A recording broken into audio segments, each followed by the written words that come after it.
bem-vindos ao nosso Falando Daquilo de hoje, nesse canal YouTube, comentando, apresentando e recomendando a vocês o livro de Rafael Calaf-Cossi,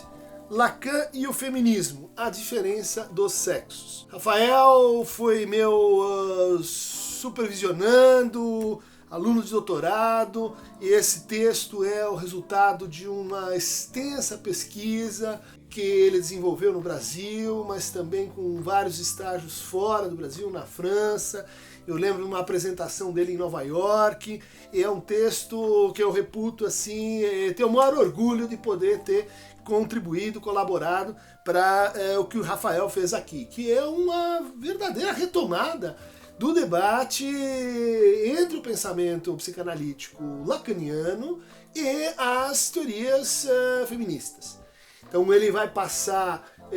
pela presença esquecida dessa discípula do Lacan, aluna da École Freudienne de Paris, que é a Lucy Irigaray, que estabelece pela primeira vez essa ideia, né, que depois vai reaparecer no Lacan tardio, de que as mulheres não fazem conjunto, elas têm que ser tomadas uma a uma, e que a mulher não possui uma essência, né? Ela, de certa forma, está debatendo e se contrapondo aí ao segundo sexo da Simone de Beauvoir. Mas a partir disso começa uma viagem, né, em que o Rafael vai reconstruindo os passos no interior do feminismo, como o feminismo se apropriou da psicanálise, mas também criticou a psicanálise, e como, de certa maneira, a gente precisa repensar esse debate, não como um debate entre duas áreas assim estranhas entre si, mas como duas áreas e duas problemáticas que têm uma afinidade assim histórica, né? Então ele vai mostrar como o texto clássico da Gayle Rubin, Tráfico de Mulheres, o Mercado das Mulheres, onde a Rubin diz que a psicanálise é uma teoria feminista manqué, uma teoria feminista assim, manca, né? Um pouco ironizando com o Édipo, ironizando com a falta, ironizando com o falo, mas no fundo tentando pensar como é que seria essa relação entre o gênero e a sexualidade. Lucy Irigaray, Michelle Montrellet, Hélène Cixous, que é mencionada diretamente pelo Lacan. Ele vai passando por essas autoras, mostrando não só assim divergências e semelhanças, mas como elas fizeram Lacan pensar. E como elas estão assim na origem de diversas ideias que aparecem principalmente na formulação mais madura, né, do Seminário 20, mais ainda, que é o guia a partir do qual esse debate então vai sendo reconstruído, onde certas ideias em torno, por exemplo, da relação entre o falo e o pênis, por exemplo, do fundamento antropológico do Édipo, do fundamento ontológico da diferença sexual, das modalidades de gozo, vão se combinando e vão enfrentando os argumentos críticos, né? Por exemplo, da Judith Butler, né? E na apropriação que ela faz de várias ideias do Lacan, tanto para montar a noção de objeto, quanto para essa discussão se haveria ou não uma paridade entre o que ela chama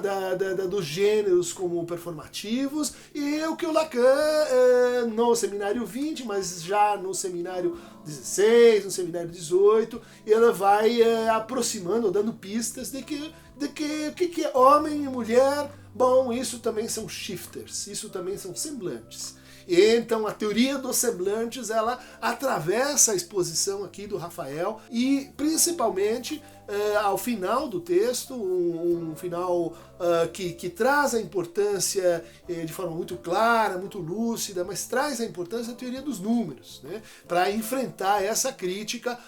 de que a psicanálise ela seria assim binarista no seu entendimento dos sexos, né, ativo, passivo, fálico, castrado, homem, mulher, quem tem o falo, quem não tem o falo, né. O Rafael dá uma resposta muito boa, muito elegante, né, ao mostrar que se a gente lê as teorias da sexuação com as teorias feministas,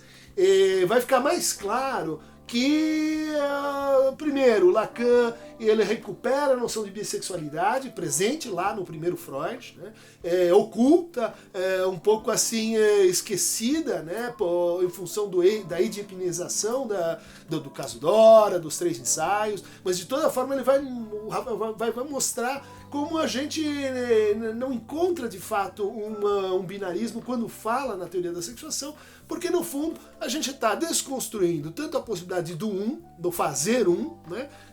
quanto a possibilidade do chegar ao dois. Né? Então, no fundo, a gente não tem nenhum sexo-gênero e nem dois sexo-gêneros. E, portanto, a oposição, o binarismo entre homem e mulher no plano dos semblantes precisa ser desdobrada, e essa é uma estratégia muito boa que o texto adota em diferentes conceitos de diferença. Quando a gente fala em diferença sexual, a gente está falando em 3 incidências, né? Na diferença sexual no nível do semblante, ou no nível que mais frequentemente a gente poderia traduzir por gênero. Inclusive, se a gente pega, por exemplo, o Manifesto Contrasexual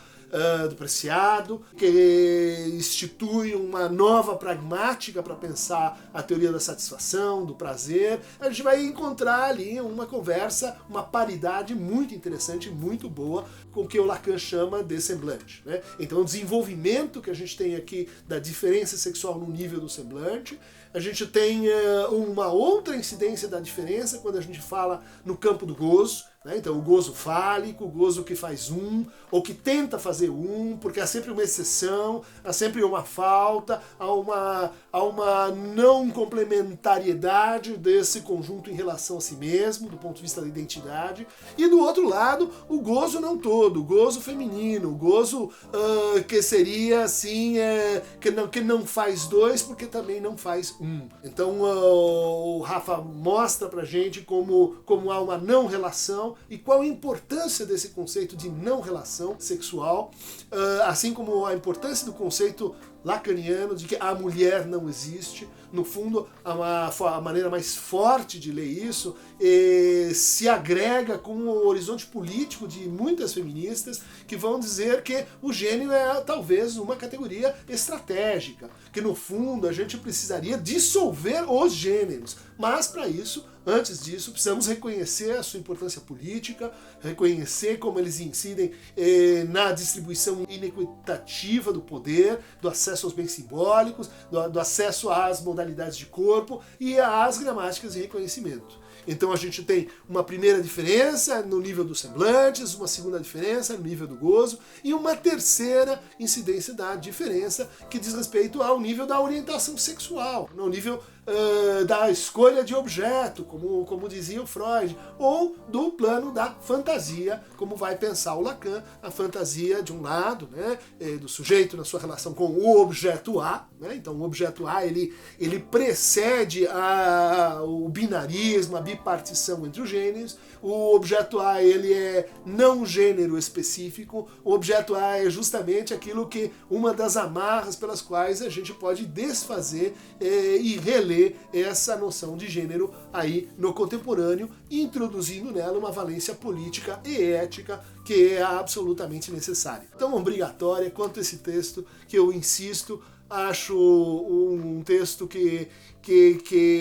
reposiciona todo o debate entre a psicanálise, entre o pensamento Lacan e a teoria feminista, publicado aqui na coleção Ato Psicanalítico, que eu dirijo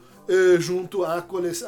editora Ana Blum. Tá feito o convite, espero que o pessoal que estuda a teoria feminista, a teoria de gênero, a teoria queer, realmente diga alguma coisa sobre esse trabalho aqui do Rafael. Um abraço, então, para receber mais fragmentos abjéticos, performáticos, iterativos, não todos sexuais, clique aqui no Aqueronta Movebo.